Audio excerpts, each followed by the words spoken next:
I hope you are able to hear me, I think.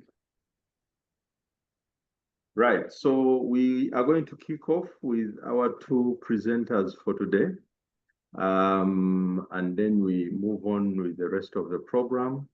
I will just say a couple of words just in terms of welcome, that this is the second edition that we are doing for the authors to be able to share their abstracts. This is the first time where you share and are able to get some comments from colleagues about the selected topic for the work that you are going to be doing under this process of developing the working paper. So we look forward to ensure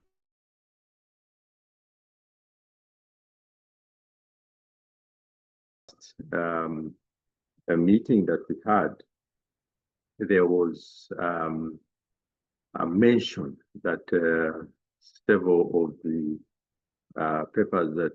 chapters that we did for the last book of 2016, that many of them had very interesting findings, but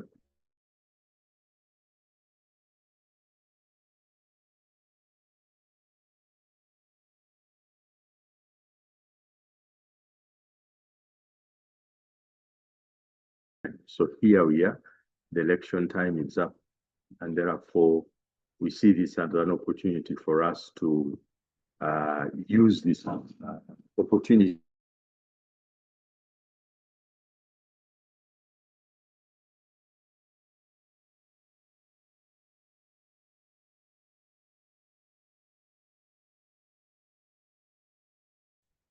So we want to thank everyone.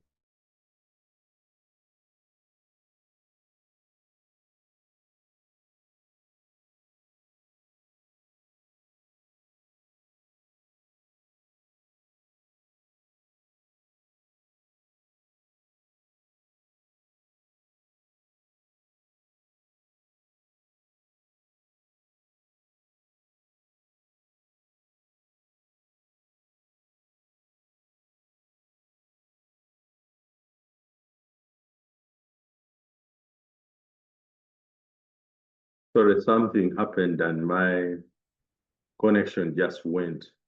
But we look forward to hearing from you, to learning from you, and to see how things are proceeding. I will have to step out for another meeting, but while I will not be here, my colleague Andrew Karamaji has also agreed to chair the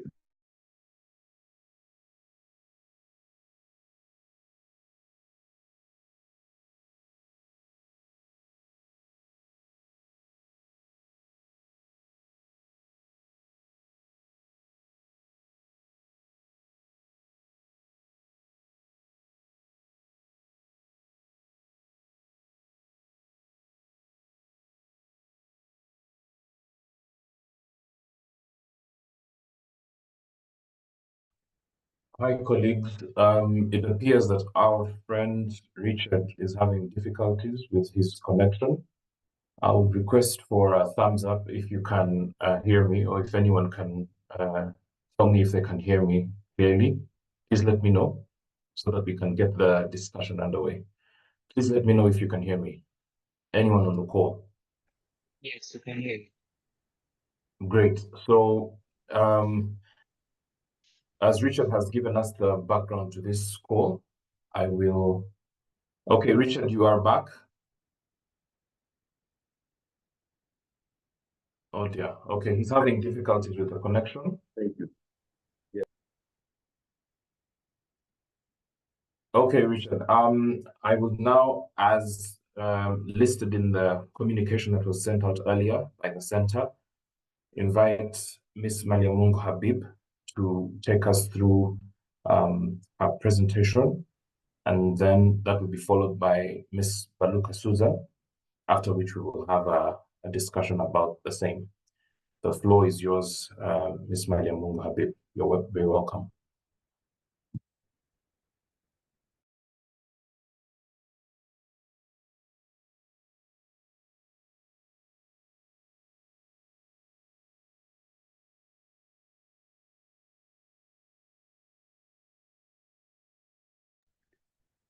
And here is my screen, right? I double click. Okay.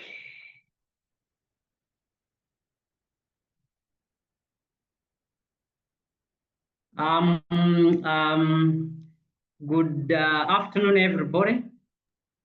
Good afternoon. We can hear you and we can see your screen. So please proceed. Yes, thank you. Yes, my name is Habib Uthman. I am Mr. Apologies. I saw that in that's you've been addressed in the email. My apologies, Mr. Maliamukola. Exactly, no problem, no problem. Thank you. Now, I think this is my title page. And in the title page, I quote an extended chapter book abstract presentation to the authors of CBR book project. And I have quoted the proposed book title. And let me quickly go to the theme. The theme under which my chapter falls as per the call is localized electoral issues and local government power contestations. And based on that, my chapter is the role of ex-combatants in local government election outcomes in West Nile, Uganda. So that is the chapter title. We can now go to the next slide. My next slide looks at what I intended to do in the chapter. And here comes the introduction of the chapter.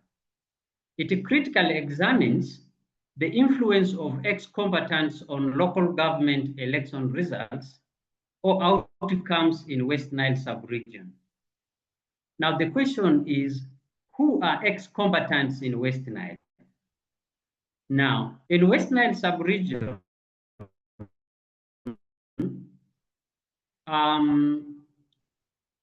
the period of peace after a number of ex-combatants have been integrated to the society today is either called the 23 years of peace or the label of from guns to gardens is used.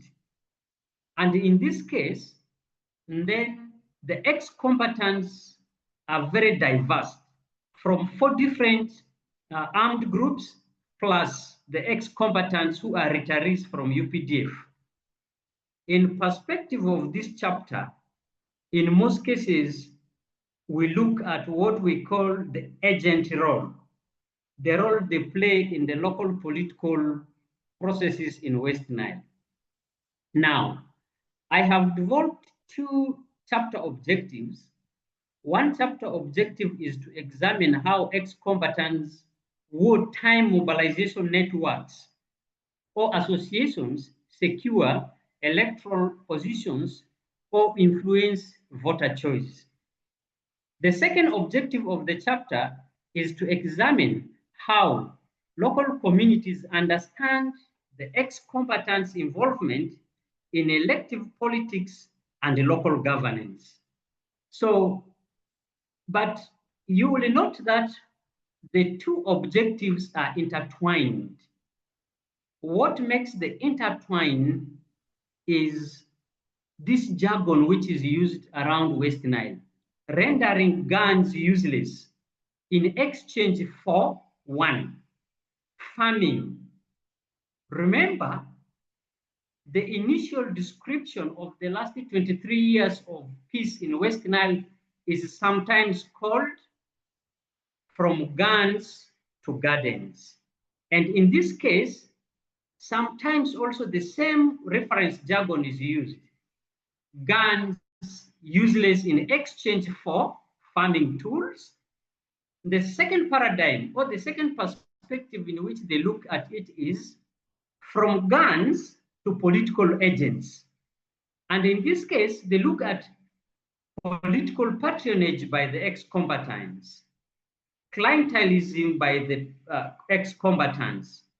And then we also look at the role of chain of command between the ex-combatants, despite the fact that they are not involved in active combat situations and they're not involved in active armed activities, be it UPDF or be it rebel groups, rebel activities.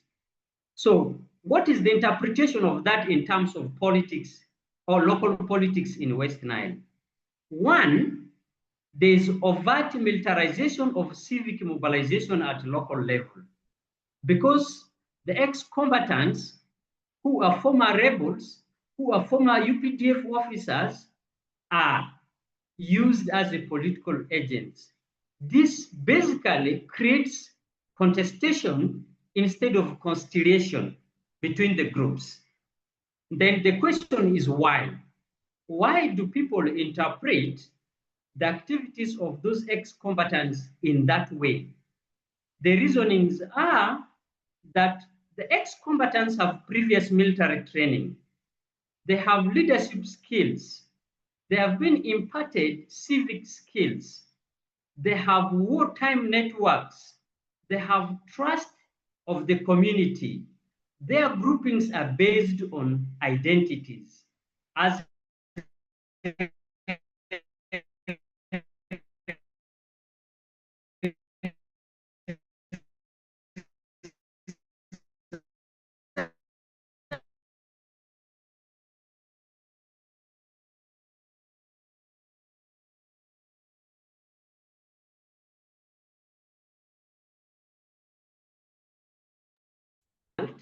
there's a bond, there's also a link between them. Hello, The Habib. third perspective is that they are Hi, Habib. Could you please repeat that sentence? We almost lost the entire sentence, so please repeat it. Thank you.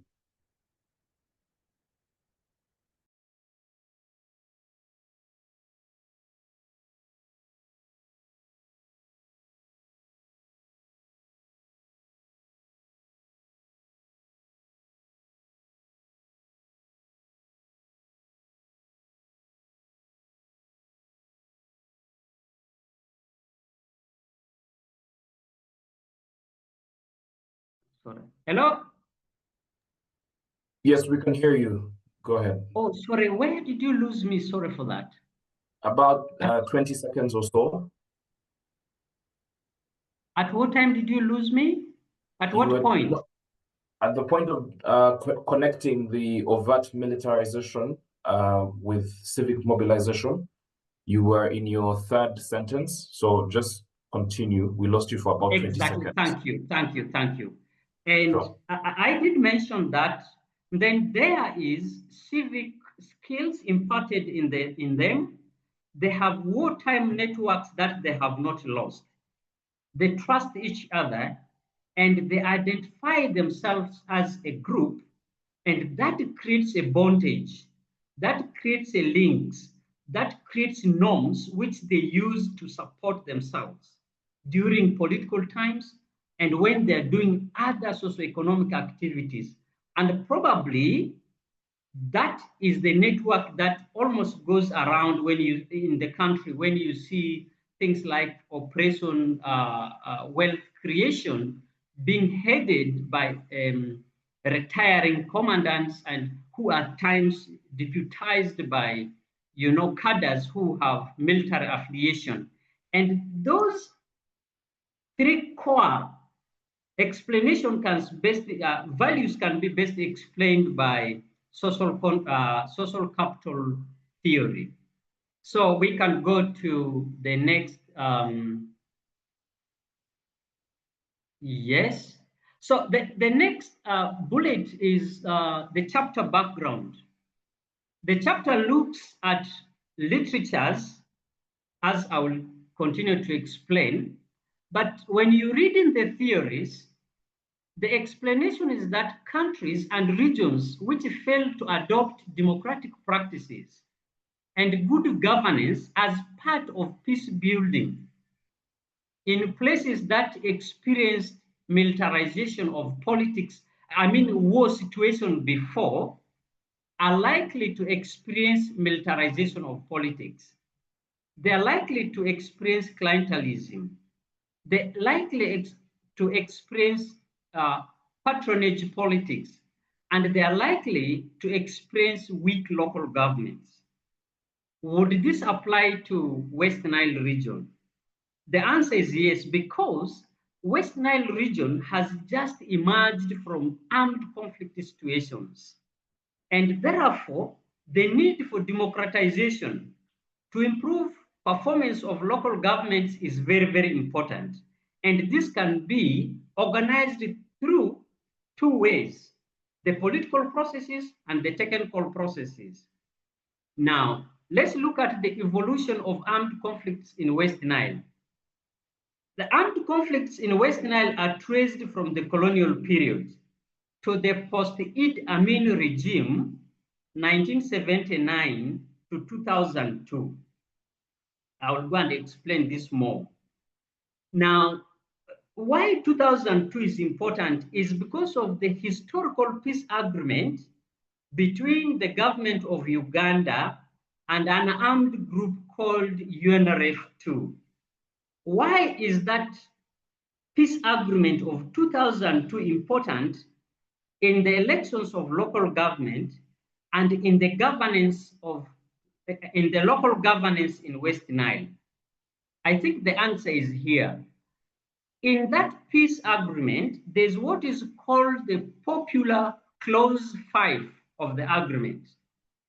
The popular clause 5 of the agreement has 4 important components which influenced the creation of local governments in West Nile, and therefore it increased local political participation. For instance, point 1, in the agreement, government agreed to expand the local governments in West Nile. They were expanded from 4 to 14 local governments. But what is the problem with the expansion of those local governments? The issue is that the ex-combatants believe that government would have not expanded the local governments in West Nile if they did not go to war to have an agreement with the government. And therefore, they own those local governments themselves, because most of them were given in the post-peace agreement, and it was term of the peace agreement with the government of Uganda. Therefore, the issue of ownership creates some sort of militarization during elections, because they take it as if it is their thing, they fought for it. In due course, there's latent intimidation when campaigns are going on, because there are threats. There are threats that we fought for it and we need to participate in these local governments, and we must be people's representatives. The second element is the performance of armies to integrate people, the ex-combatants, into the communities, train them with the civic education, and as such, there's increased number of ex-combatants, more especially from rebel groups. And then you add on the retirees from UPDF, increasing big number of ex-combatants in West Nile, and then therefore increasing their political participation when local government elections come. The third provision was the issue of political inclusion of the people of West Nile and ex-combatants in the political activities in West Nile. As such, ex-combatants dominate local political activities, therefore creating contestation between the Wananchi and the ex-combatants. The last one Mr. Habib, is... I hate to interrupt you, but you have 8.5 minutes to go. Yeah, thank you. The next one is socio-political integration. Ex-combatants take a lot of roles, like they lead Operation Wealth Creation, they command the PDM, all of that make them take a lot of roles in the economic recovery activities in the post-war time. And then therefore ex-combatants are seen more than any other local people and the civil servants or the technocrat wings of the local government. And I intend in this introduction to have a comparison with how this works in other countries, other experiences such as Sudan, Liberia, and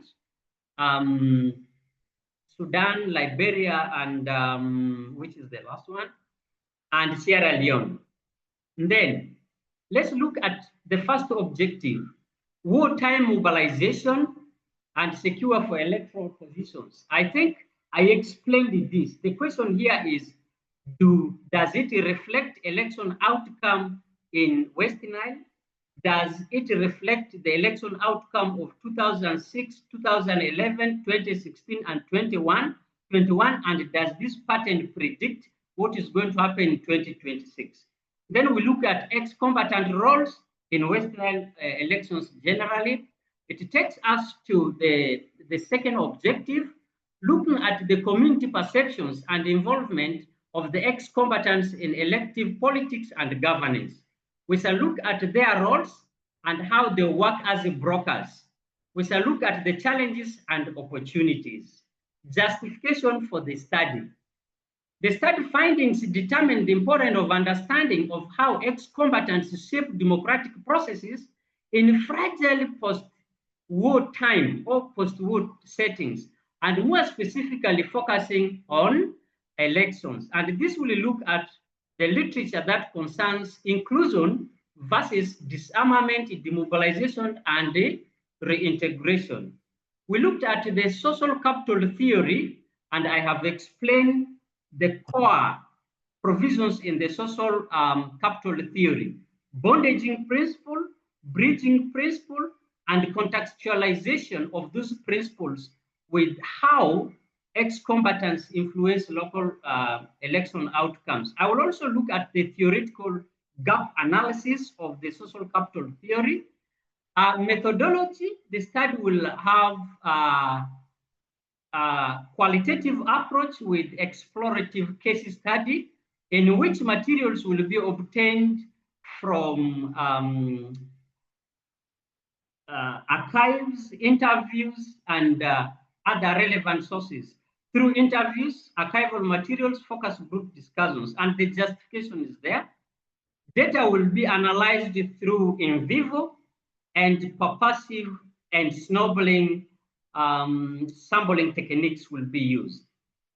Findings will be logically aligned to wartime mobilization networks, how they secure electoral position and influence voting patterns, and how the local communities understand ex-combatants' involvement in elective politics and governance. Those findings will be triangulated for all the tools that I have mentioned. Discussion will be aligned to the findings and the existing literature. And secondly, the discussion will explain how the findings of this study bridge the gaps between the empirical practices today and the previous literature. The study will have recommendations and conclusions. References of the study will be done through application of APA and will be inserted through auto system called Medlin. Thank you. Very well done, Mr. Very well done. Thank you very much. Let's now open the floor for questions, comments, or queries. Please indicate that by using the button on your screen that has you. But since we're just 11 people, anyone who's ready to speak can just unmute their mic. We won't have to go through the process of raising hands. So the floor is open. Please go ahead and pose your question, comment, or query.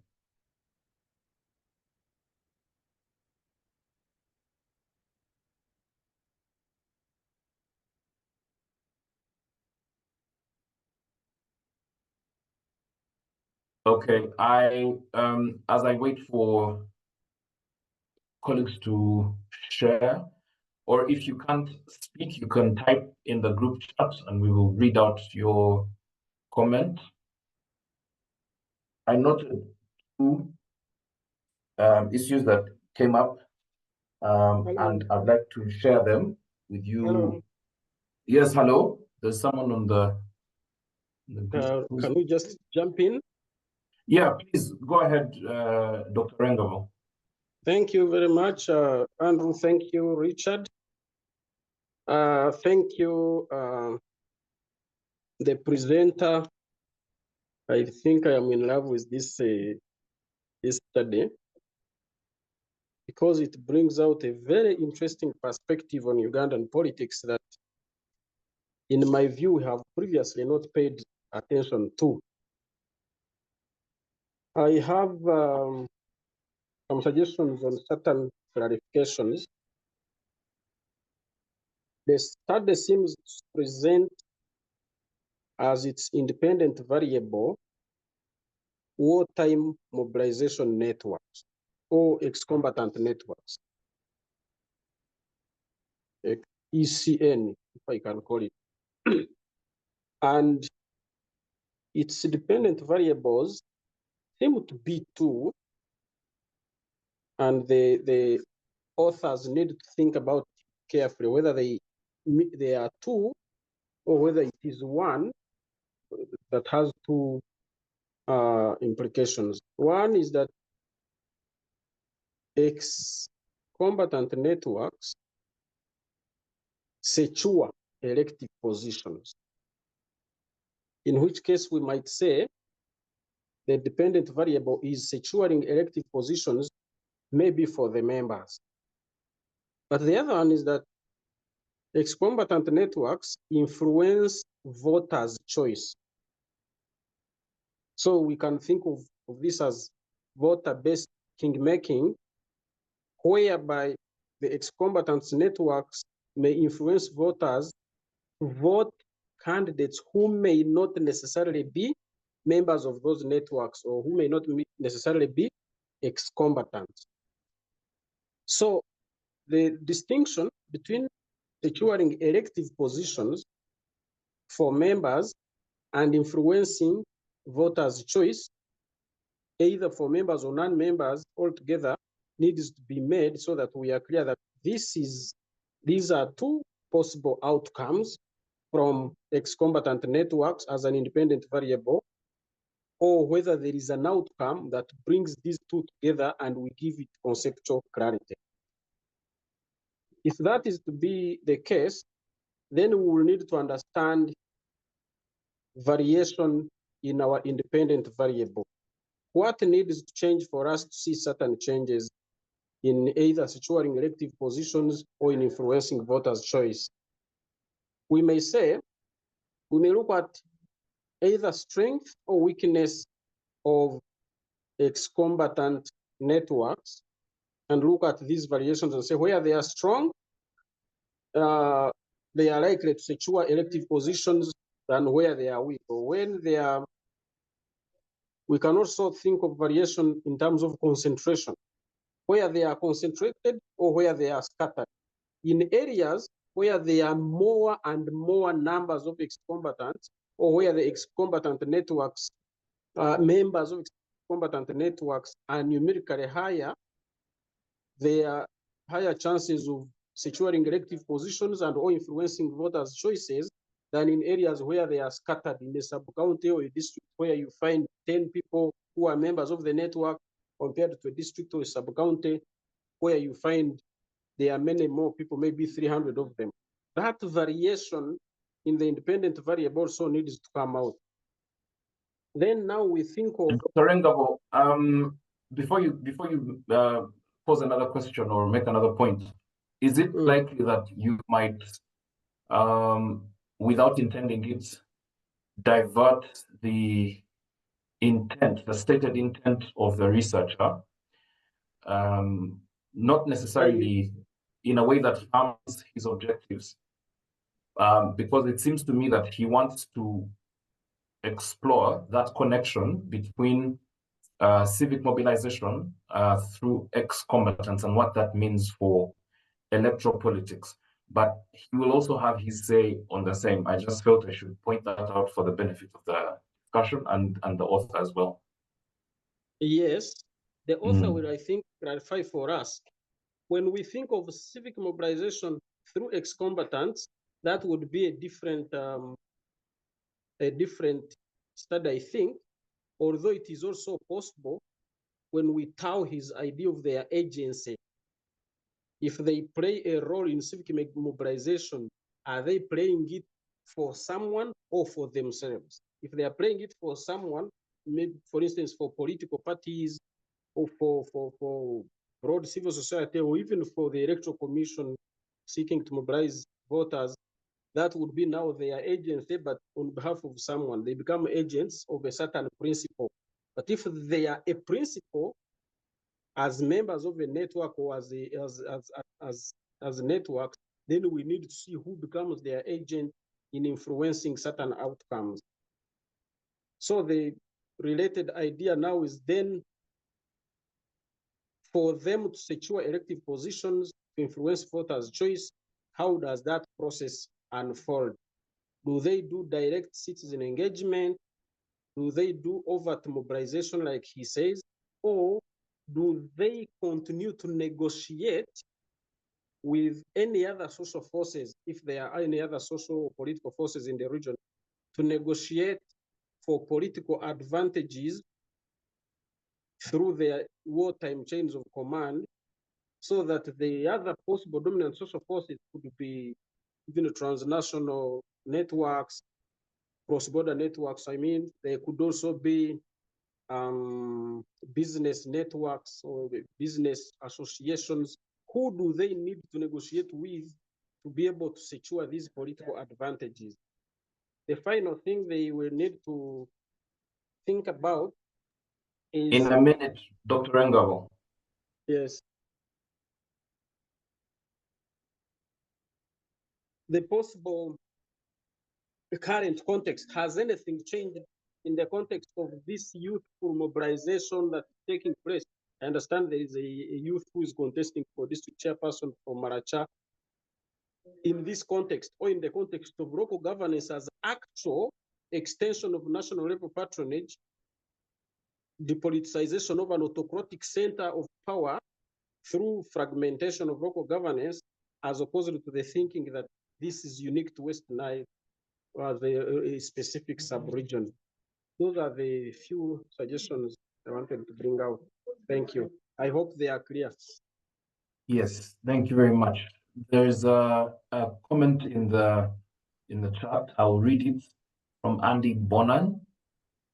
I would like to clarify, I'm reading his comment. I would like to clarify on party membership and the follow-up intentions.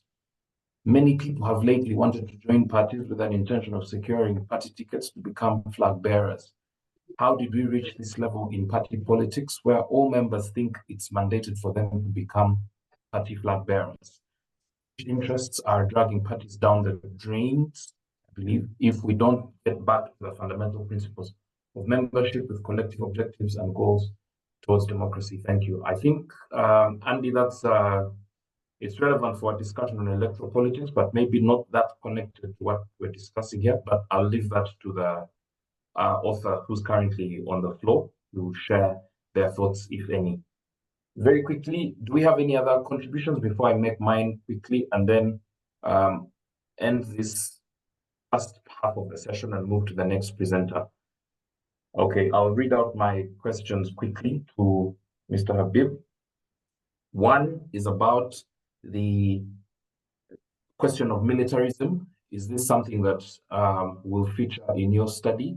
Militarism as the bane that overhangs our political system, particularly with regard to elective politics. The second is the issue of transitional justice and the imperatives, as we've seen through the awards of amnesty that have been made to ex-combatants. Is there a connection between these ex-combatants participating in elective politics vis-a-vis the questions of transitional justice? And to also reference in that question is the settlements that have been signed between the ruling establishment and former groups like the West Nile Bank Front too. Finally, we have a constitutional bar on partisanship when it comes to elective or partisan politics. Article, I believe, 208 of the Constitution of Uganda, which implores the military, but I dare say by extension, combatants or people formerly engaged in military kinds of engagement in politics, from partisan affairs. Is this something that you would dare to look at, or it's outside your purview? Those would be my interventions, and we have a minute or two for any others on the floor. We'll give 3 minutes to the author to respond, and then move to Ms. Susan Baluka. Over to you, Mr. Habib, if there's no other question. I need a clarification. I don't know whether, sorry for just jumping Go in. ahead, go ahead, But, Jacqueline, go ahead. I've been all in and out of the meeting, but I'm wondering whether the author of this particular paper has taken into account the age of the ex-combatants, because from what I guess, most of them could be above 40, yet in the current dispensation, we see that we have the youth are more engaged in politics than the elderly or the people who are above 40, 45 and above. So, and how do the ex-combatants appeal to the youth? What is that age category of the ex-combatants? I think I need to know that. Thank you. Great question. Thank you, Jacqueline. Over to you, Mr. Habib. Thank you. I quickly want to start. I may not answer all of them, but I quickly want to start with the one from Jacqueline. Sister Jacqueline, thank you. The average age of ex-combatants in West Nile is 35. They are just an age of the youth, constitutional youth age. Why is it so? It is so because in 2002, when the last agreement was made between the UNRFQ and the government of Uganda, big number of former child soldiers graduated to this, and they are just 23 years old. And that means big number of youths are involved in politics, and they are also ex-combatants.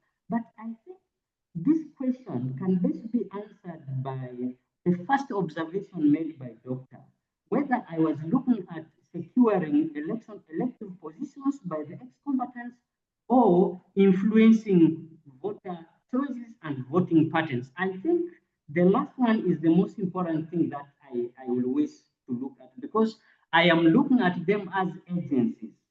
The next question will be which agents?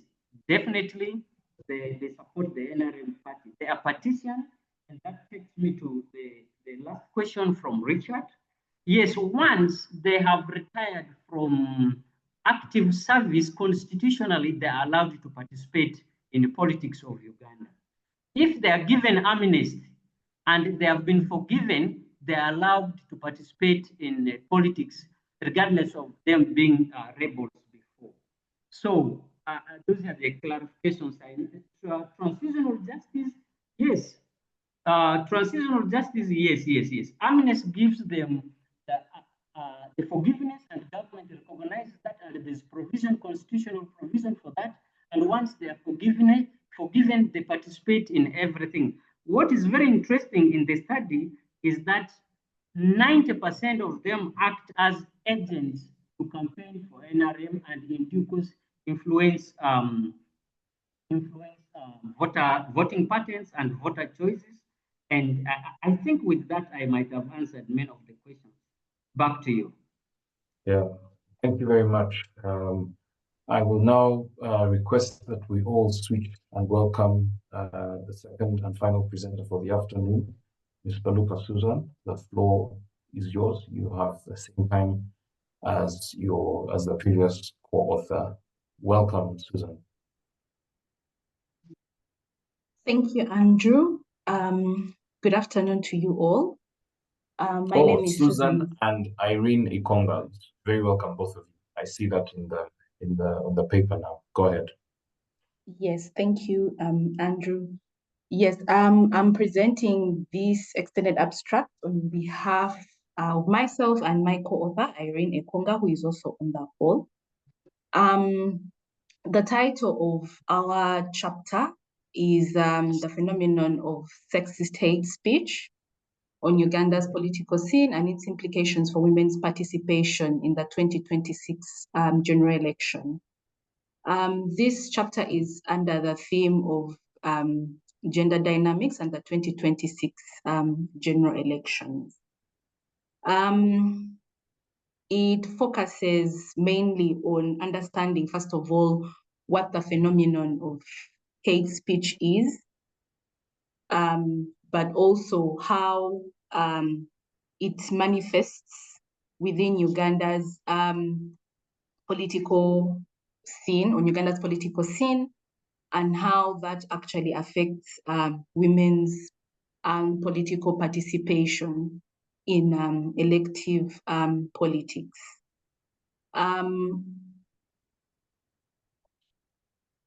So of course, key phrases to consider or keywords to consider will be words relating to sexist hate speech, women, and elections and politics. So the extended abstract gives a brief contextual background, which is that basically, as it stands now in Uganda, a lot of women experience various forms of verbal, but also non-physical attacks from their political opponents, but also members of the public generally, through various media. And what has not been examined extensively, as we shall see in the brief of the literature review, is whether this is in fact, these forms of attacks are in fact what one would call hate speech, or they meet the threshold of what would be tantamount to hate speech, but not just any form of hate speech, as sexist hate speech. And of course, what this paper then seeks to do is to pose the question, or to answer the question, what are the manifestations of sexist hate speech in Uganda, and how does it affect women's participation in elective politics? In answering the question, the paper will make an effort to understand, unearth, and spotlight the driving factors of sexist hate speech in Ugandan politics, but also examine possible solutions to the challenges that it poses for women's participation in elective politics. In terms of the literature review, the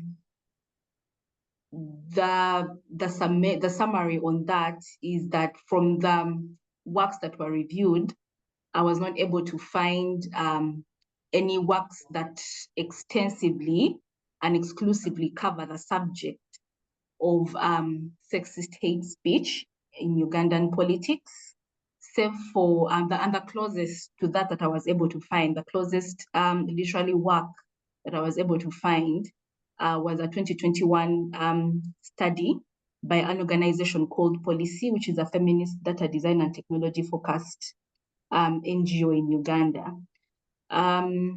Just to highlight what the key things that study spotlights and what the gaps are that then this book chapter will seek to throw more light on.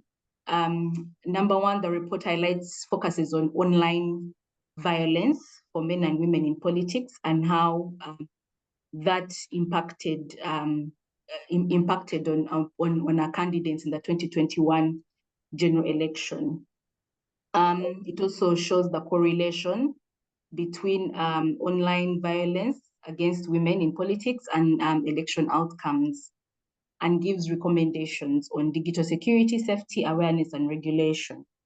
So what this paper then will highlight, or the gaps that some of this paper or this book chapter will fill in, that the available literature does not necessarily address. Number one is highlighting the conceptual uniqueness, or focusing on the conceptual uniqueness of sexist hate speech and how it differs from other forms of violence against women in politics, such as gender disinformation and online sexual violence. It will also look at sexist hate speech or as it occurs offline, because the available literature mainly focuses on online hate speech without necessarily considering its occurrence offline. This chapter will also interrogate the legal framework for sexist hate speech in Uganda, and how it nuances with the concept of freedom of speech.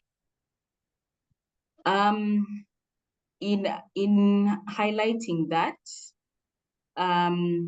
we shall look at different scholarly works and literary works from higher education institutions, as well as agencies from outside of Uganda, including the United Nations and also the Council of Europe.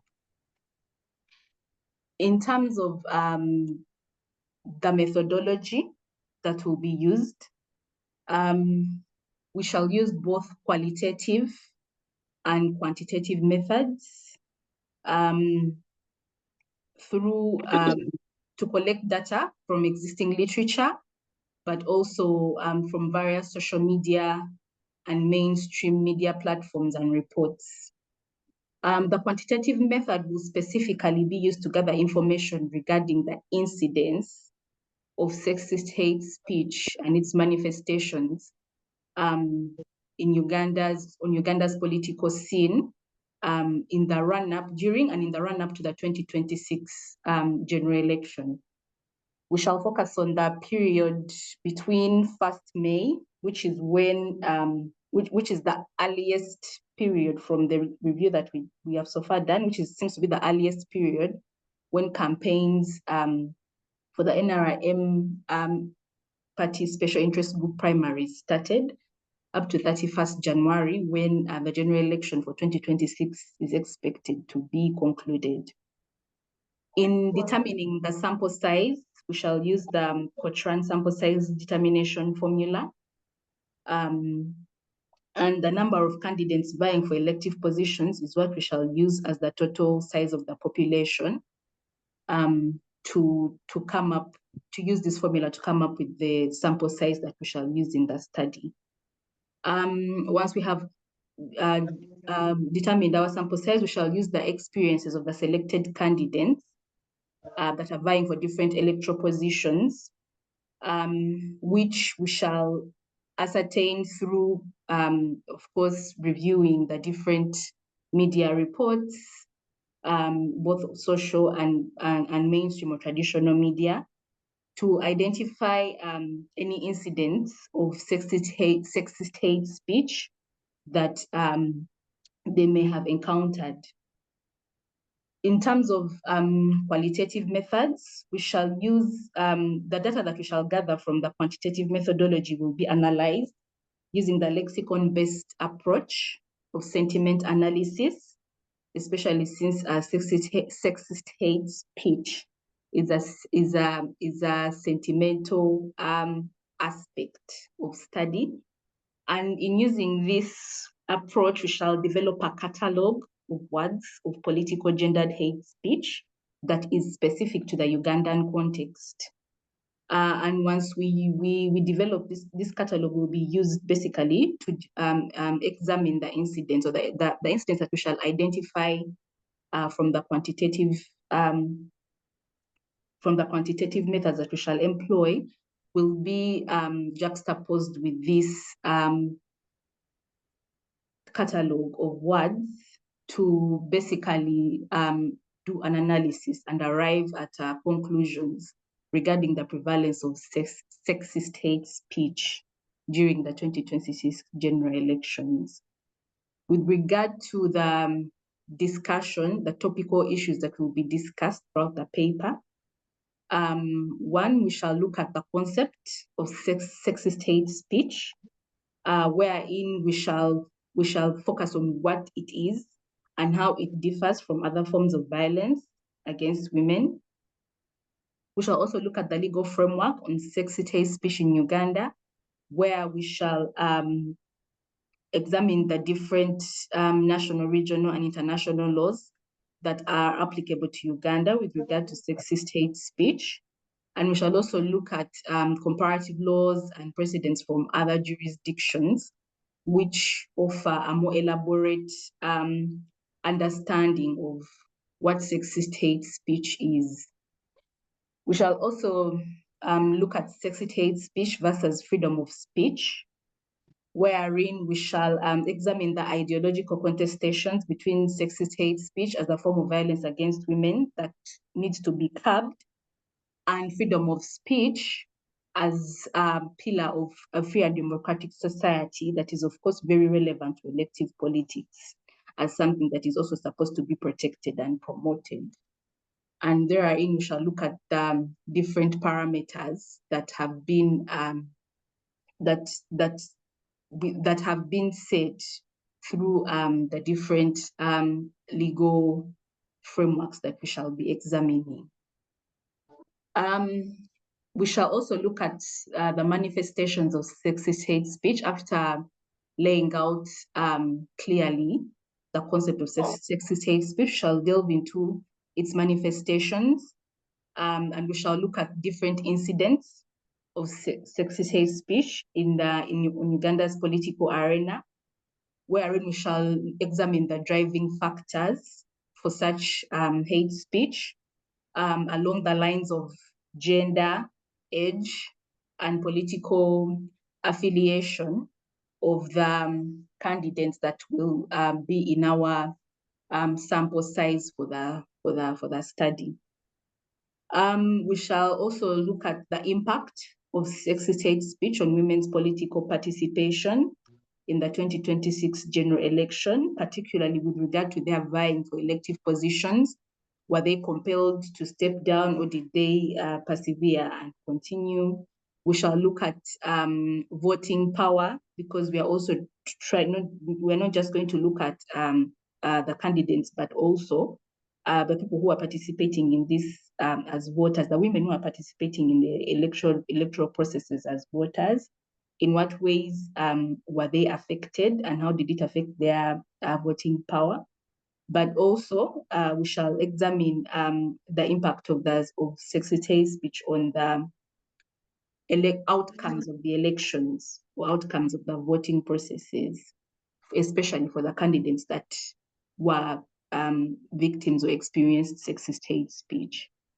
Then in the last section, we shall look at efforts that have been made to, first of all, enforce laws on sexist hate speech, but also to curb it. The non-legal efforts that have been undertaken to curb it, if at all.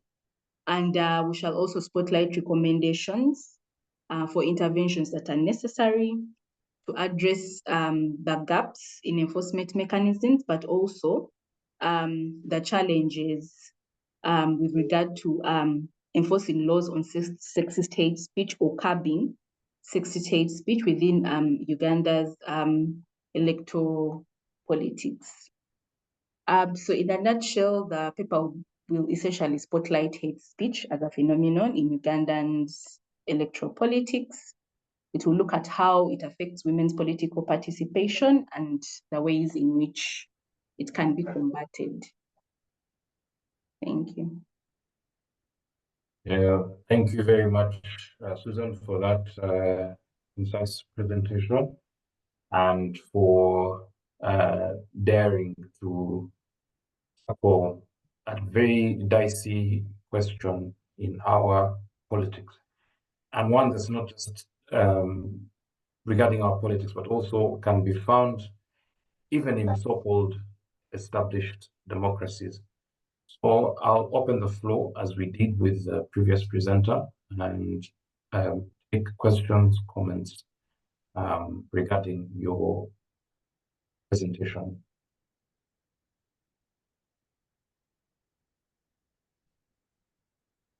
Dr. Engabo, is that an old hand, so to speak, or are you raising your hand afresh? I raised it afresh. Thank you, Andrew. I wanted to jump out, so I thought I would say something and then jump out. I think this is another interesting study. Thank you very much, Susan, for this effort, and especially for the methodological innovation. Women's participation in elections involves candidature in primaries as well as in general elections, membership on campaign structures or campaign themes, or leadership of the same structures and campaign teams, actual support, either on rallies or through individual person-to-person mobilization and actual voting. And you are measuring this participation in terms of candidature or vying for elections, voting power. I think by many you mean actual exercise of franchise rights and election outcomes.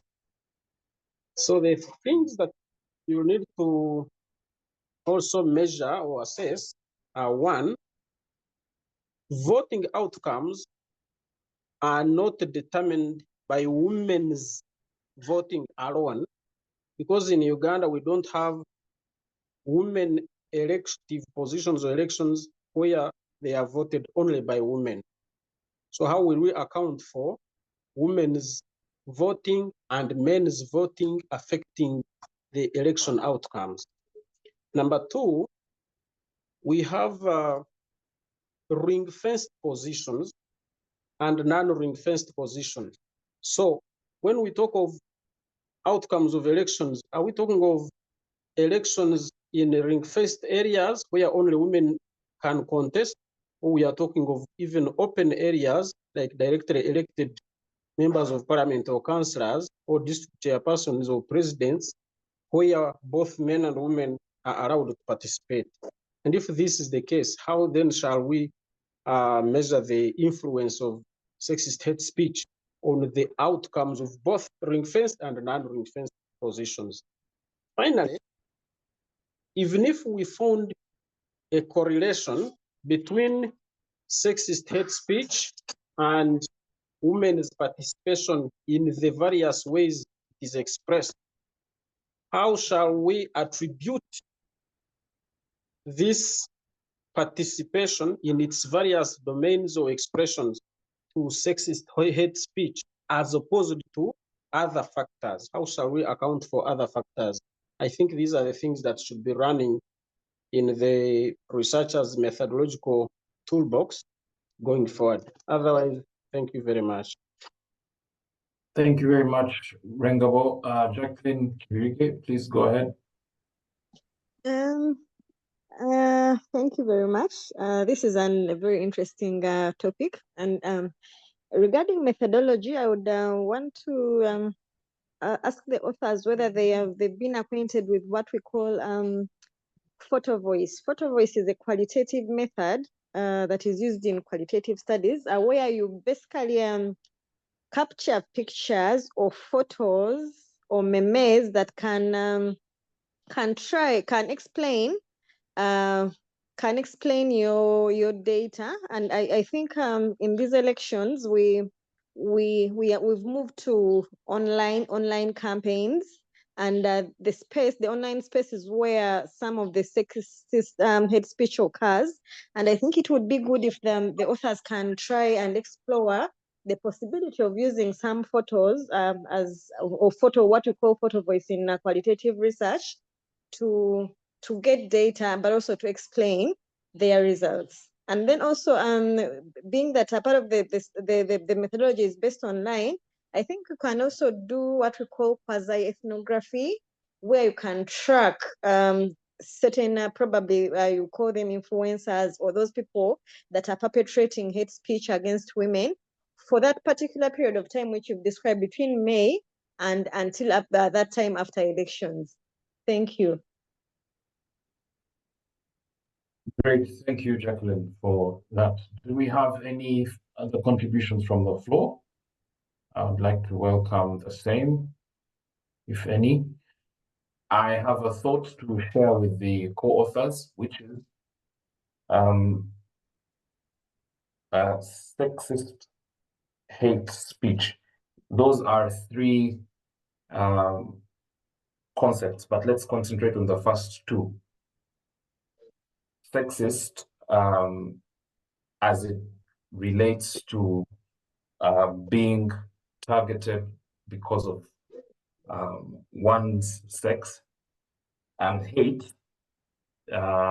being targeted or the act or practice of directing hatred, sorry to use the same word to define the word, towards a person. So the intersection between those two, for me, places a huge burden on you as co-authors, as researchers. What do you say about it's already hard enough proving either one?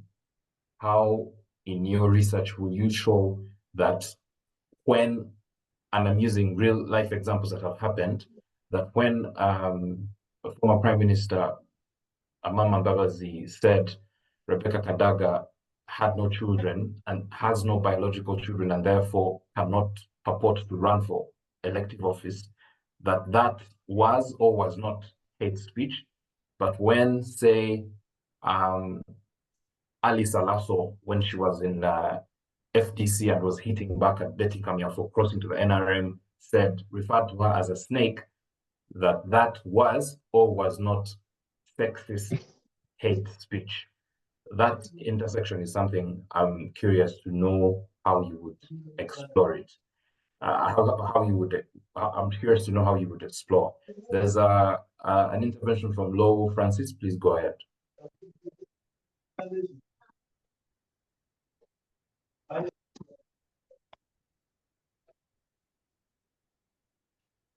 Low Francis, if you're speaking, you are muted. Your mic is muted.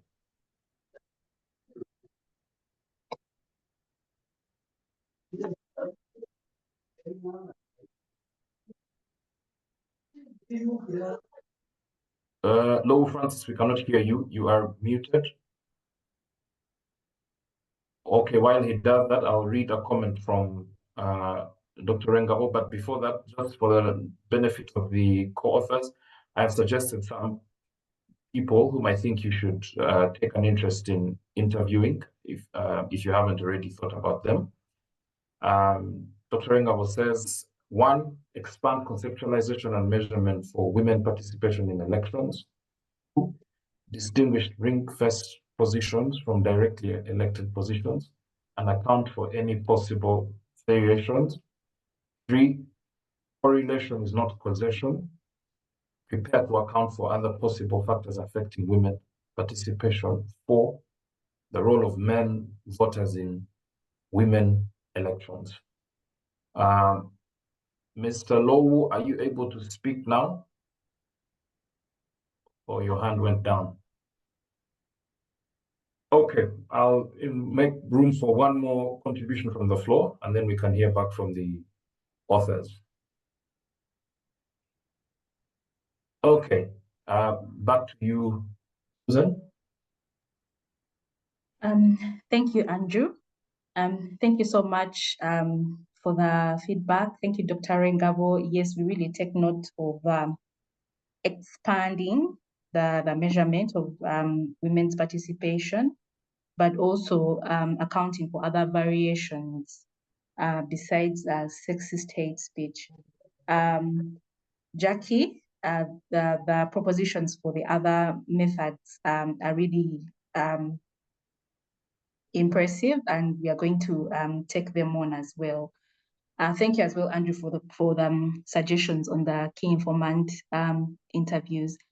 With regard to the question that you asked about the intersection between sexism and hate speech, I think how we are going to be able to go about it, especially like how you rightly pointed out, it is often sometimes difficult to convince someone that statement X or statement Y is hate speech, let alone that it is sexist hate speech. So one of the things that we are going to definitely be able to, we are going to have to employ are aspects pertaining to gendered concepts, really. So basically, highlighting the basics about what is gendered violence to begin with, before we get to that level of now saying, okay, now this is in the category of gendered hate speech. Because just because someone has said something against me as a woman, okay, just because someone has said something against me and I am a woman, doesn't necessarily mean that I am experiencing sex that is sexist hate speech. So, for example, a mama's statement would, from the onset, is clearly sexist hate speech. Whereas the concept about the comment about someone being referred to as a snake, in and of itself, per se, is not sexist in that regard. You know, it is what you would call, you know, political, an outright political attack on someone, without it necessarily going into the purview of sexism. So I think one of the things that we'll definitely have to do is to basically unpack those gendered concepts as well. What is a speech that is gendered, and what is speech that isn't, that is sexist, and what is speech that is not sexist to begin with.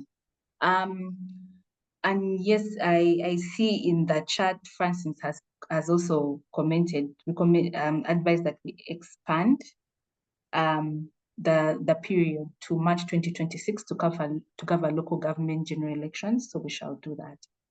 So Andrew, yes, yours is the question that I guess I really needed to respond to, and that is how we are going to go about that. We're going to have to start with the basics of what is gendered violence and what is non-gendered violence with regard to speech, highlighting what is sexist and what is not. And I think it will also greatly help us when we are developing the catalog of words, when we are using the lexicon approach of analyzing the incidents that we shall find. Thank you. Thank you, Susan. Dr. Ngabo has left, and we are coming to a close. I am tempted to, even while I know that your study is limited to the Ugandan jurisdiction, to point you to, maybe just for purposes of enriching your individual, might not feature in your paper, but to see what has happened elsewhere in other elective contests, such as the US, of course, Hungary, where there's Viktor Orban, Argentina, where there was Victor Milei, countries that have had people who stand out as misogynists. So when the kinds of language that Trump uses when he's referring to female journalists or contestants in races, or the things that have been said by former president of the Philippines, yes, those are, it might help some degree, and also to see whether the laws there or campaign regulations have evolved, what can capture that and see what can be done about that. It might be persuasive or ultimately useful for your study. We have a few minutes for one or two more contributions, and then today's authors review meeting will come to a close. So if you have any comment, please share. Otherwise, I'll bring this to a close.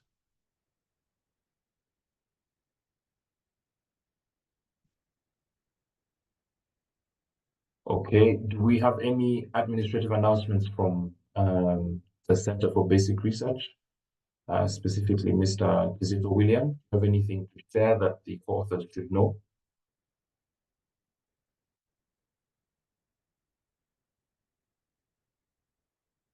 Yes, Andrew, may you please come again?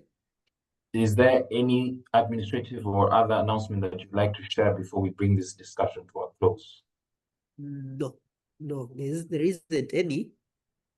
Just we shall be communicating for the when we are to do the other Zoom meetings, and that will be on Thursday, and we request everyone to attend, even those who are presented today, kindly be available on Thursday.